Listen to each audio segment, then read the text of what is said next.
প্রথমত আমি যেই কাজটা করতে পছন্দ করি সেই জিনিসটার উপর আমার জোর দেওয়া উচিত। যেটার প্রতি আমার প্যাশন আছে, ডেডিকেশন আছে, আমি সময় দিতে পারবো, ওই কাজটাই আমার করা উচিত। দক্ষতা হলে একাডেমিক্যালি যদি আমি সার্টিফিকেট না থাকে আমি তো কোথাও বলতে পারবো না। কারণ আমার গোডাউনে কি আছে সেটা তো দেখবে আমার শোরুম দেখে। তো একাডেমিক সার্টিফিকেটটা ওয়ান কাইন্ড অফ শোরুমের মতো শোকেজের মতো দেখবে যে হ্যাঁ কোত্থেকে পড়াশোনা করেছে। আর বাকি দক্ষতাটা যখন সে এটা কাজে ইমপ্লিমেন্ট করবে তখন বোঝা যাবে তার মধ্যে কি আছে, কি নলেজ আছে, সেই কাজটা কিভাবে কত ইফেক্টিভলি কত এফিশিয়েন্টলি করতে পারছে।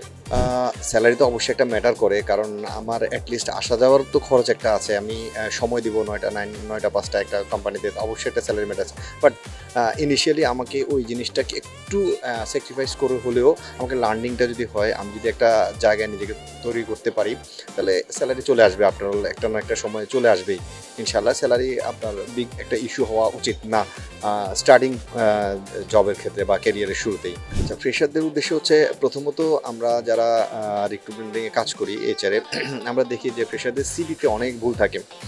আমি এমনও পেয়েছি যে আপনার ফোন নাম্বার ভুল। তা আমি তাকে কীভাবে কন্ট্যাক্ট করব? তো এই জিনিসগুলা ফোন নাম্বার বা আরও আদার্স অ্যাড্রেস আছে, মেইল অ্যাড্রেস আছে, বা সিভিতে বেসিক যে জিনিসগুলো দরকার ওই জিনিসগুলা একটু সুন্দর করে সাজিয়ে লিখলে, মানে আমরা যখন একটা সিভিতে আমরা কতক্ষণ সময় দিই, একদম প্রথম পেজ থেকে শেষ পর্যন্ত দেখতে আমরা কয় সেকেন্ড সময় নিই। তো এই মুহূর্তে আমাকে যদি আমি 2-1টা ভুল পেয়ে যাই তাহলে আমরা সিভিটা শুরুতে বাদ দিয়ে দিই।